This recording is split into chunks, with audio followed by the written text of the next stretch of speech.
Орлите могат да живеят до 70 години, благодарение на своята устойчивост и сила. След 40 години, всеки орел трябва да вземе трудно решение.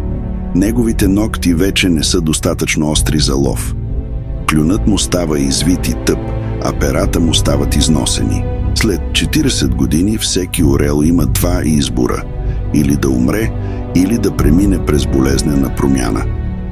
Този труден процес на преобразяване започва с осъзнаването на орела, че трябва да започне да си удря клюна в скала, докато не се отчупи, оставяйки място да израсне нов.